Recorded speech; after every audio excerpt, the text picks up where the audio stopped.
All right, what's up, everyone? Back at it again. It is DW Darkwing Dead. I want to thank you for popping in, stopping by, and checking out today's video. Before you leave here today, if you are not subscribed, make sure to click that subscribe button, as I have a lot more awesome videos coming up in the world of 3D printing, just like this one. But today we are talking about... Let's not fight. Yes, Dr. Doom. This guy right here. Well, kind of. Today is the story of how Darkwing Z's Halloween costume made to be. Yes, I know we're a little bit late to the party, but I wanted to show you the awesome job that we did together making the Dr. Doom mask. This was a file that was courtesy of Mystery Makers. This is the RDJ, the new Doom that was announced at one of the con events. He came out with all the other Dooms and took the mask off and everybody freaked out. So there's also some other things that I created for the costume, so you'll have a look at kind of our finishing process. Prep it, paint it, finish it, and then create some extra 3D printed tidbits that make Darkwing Z's Halloween costume look pretty awesome. Make sure to stick around to the end of the video, as you'll get some additional commentary from yours truly. I also might go ahead and steal Darkwing Z and see what he had to say about making the Dr. Doom mask. Without any further ado, let's get right into the process of printing the mask, prepping the mask, and painting the mask. Let's go. It is finally that time of year where I can get some done. It's not 10,000 degrees. We are gonna be working on Darkwing Z's Doom mask here. This is a Mystery Makers file. Big shout out to Marco. Make sure you check him out and his Patreon. His info will be in the description box. If you've never heard of Mystery Makers, printed pretty good. I had to do a filament change, and of course, as luck would have it, you know, filament changes, it's like a coin flip, and it created a little bit of a line, so we do have to sand that out. There are also a couple touch-up areas around the eyes and that little stepping area in the top of the dome here. Moving out to the work shed. I'm gonna keep this one real simple. I'm gonna be using Featherfill G2. It's over here. Featherfill G2. Wow. It is a sprayable body filler. Absolutely love this stuff. Also went out and picked up a new siphon fed gun. This has a nice, look how big, thick that tip is. But I got this just because some of my HVLP guns, I recently worked on a Metro Cop helmet. 2.5 millimeter tip, the way the gravity fed in there, I think it was because I was doing it outside. It was a little bit hot, catalyzed a little bit quicker than I wanted to. Things started clogging, just a pain.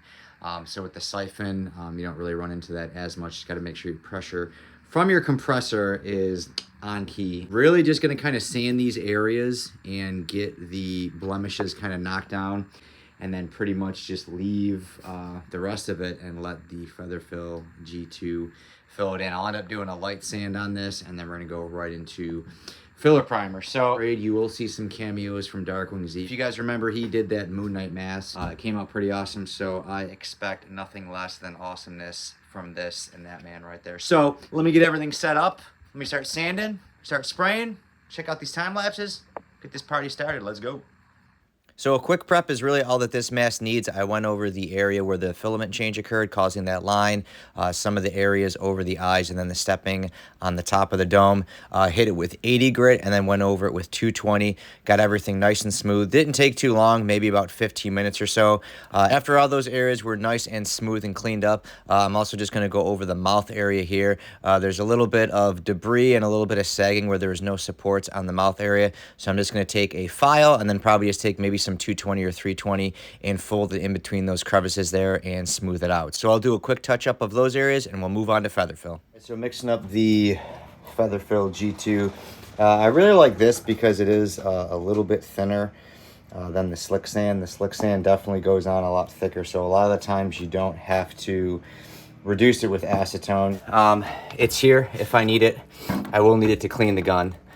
Here's my hardener. So really what I'm gonna do, I don't need a ton.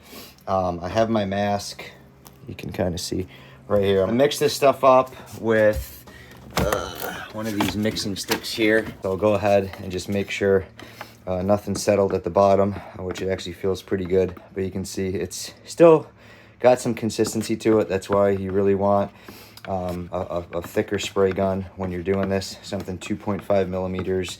or higher is going to be better. Usually these conventional guns here around 1mm to 1.7 is usually the max on them. So I'm going to mix this up. I'm a little bit in the siphon container here, and then add some of my hardener, and then I've got everything set up outside. We're going to spray a few coats and let it dry. Once we have everything mixed up, loaded up, and our compressor is charged, we can go ahead and start spraying the Featherfill. It is perfectly okay to do this outside. You just definitely want to make sure you avoid high heat and direct sunlight.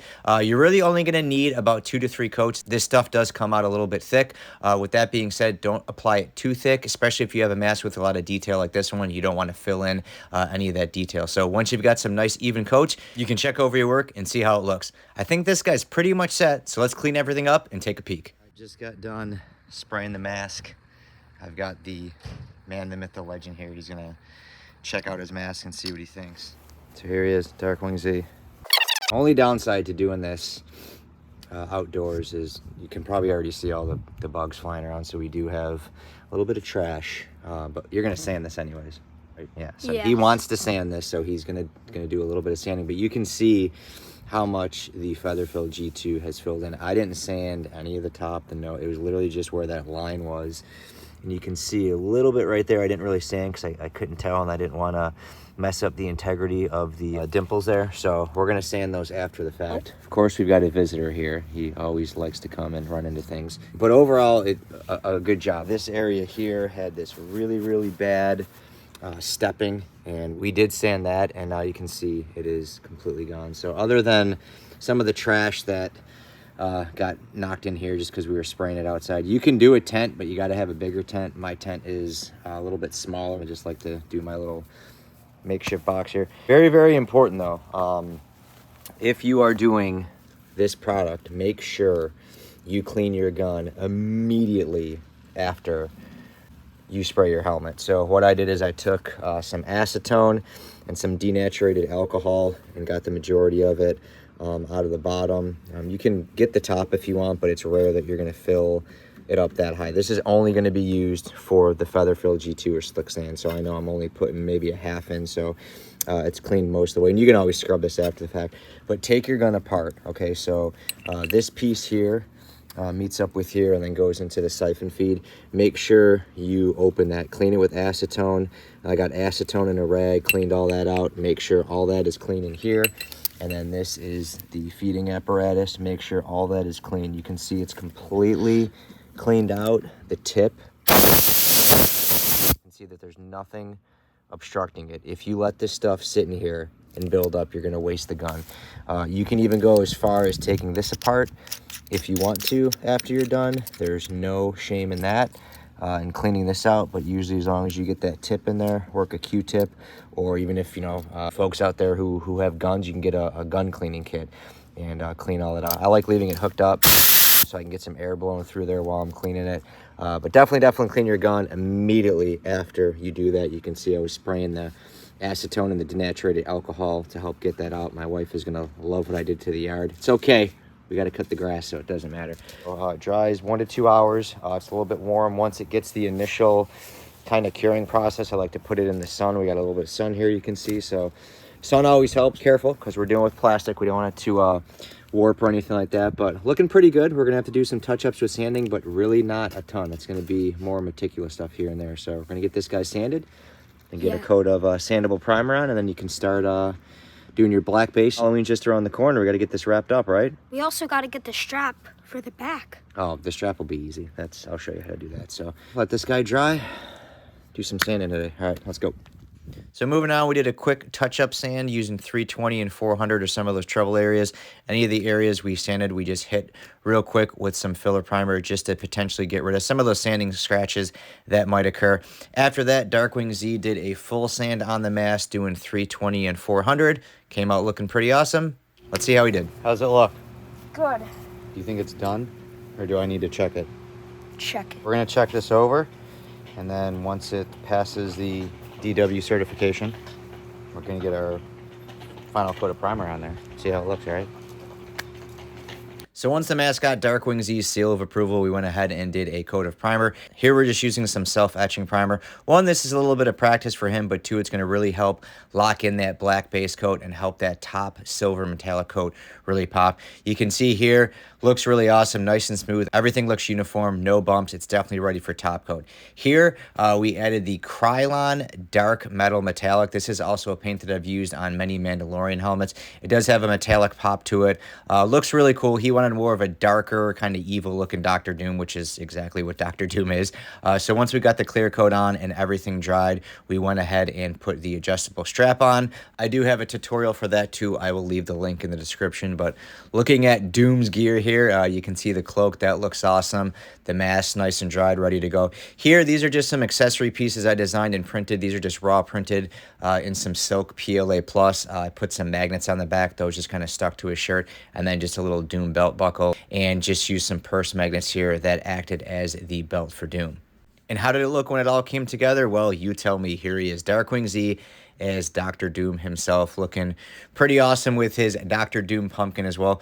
We also did some other fun with 3D printing. Here you can see my youngest as a minion. We also did a minion pumpkin here and 3D printed some things for him. We also had fun and involved the chickens in Halloween, and they went ahead and carved a pumpkin, which they kind of went overboard and destroyed the pumpkin. So I printed some eyeballs, like any Marvel family would, Halloween is not complete. Overall, it was a fun build up to Halloween. We had a great time making the costumes. We had a great time on Halloween night, and I hope you did too. Now that you've seen Darkwing Z's Doom build and his Halloween costume and some of the fun we had on Halloween, we'll wrap this video up and give you our final thoughts. All right, guys. Well, there you have it. There is the video, and I have Victor Von Doom with me. Right? No, that's... No, I told you I was gonna steal him and bring him along. So here's your mask, man. What do you think about the end result? It looks really good. It looks like real steel. You wanted that darker... Yeah, like a darkish gray. Yeah, that dark gunmetal. Came out pretty good. What did you think of the sanding? How was sanding it? Pretty easy? Yeah. It was pretty good. So that Featherfill G2, like I said, guys, it is an awesome, awesome product if you can invest in that setup, the compressor, the spray gun. You know, Darkwing Z didn't do that. He was kind of sitting back, covering his face because taught him not to breathe that stuff in. But it made sanding really easy. We were able to get rid of that stepping, get rid of that line where the filament change went. He only did 2 rounds of sanding, a coat of primer at the end, and then paint the clear coat. Yeah, he was all worried about the strap, but we got the strap on lock, right? Really, the strap was easy. So really awesome looking mask. Like I said, the file was absolutely great. Big props out to Marco over at Mystery Makers, and a big props out to this dude here for killing it. And your Halloween costume here, you know, we showed the little gold pendants that I made, and the chain and the belt. We're gonna do a new revised edition of Victor Von Doom here. So make sure to come back and check that out. But for this video, that's pretty much it, right? That's a wrap on this video. So we hope you enjoyed the video, and if you did, please go ahead and give us a thumbs up. If you like Darkwing Z's Halloween costume too, of course, give him a thumbs up. Questions, comments, concerns, make sure to drop me a comment. You know I will hit you back. And of course, if you do love all things 3D printing, cosplay, DIY, Marvel, tutorials, product comparison, all the stuff we're doing on the channel, click that subscribe button. I got a lot more videos on deck for the rest of the year. Next video here, what are we doing? I don't even know. Maybe the Spider-Man. The Venomized Spider-Man helmet from Do 3D, so that'll be kind of a quick video, and then we're going to be doing some more testing videos. I know you guys are wanting the filler primer test video and some high build primer, so I'm going to have more testing videos just around the corner. So if you like any of that, make sure click that subscribe button, come back and see us. We got to get going. I got to get moving on to some more projects. He's got to do his homework and get ready for school tomorrow. So make sure to give us a thumbs up, drop us a comment, and don't forget to hit the subscribe button. Until next time, Darkwing Z and DW out. Later. Try to calm myself down, but I feel the panic. It's all up in my head.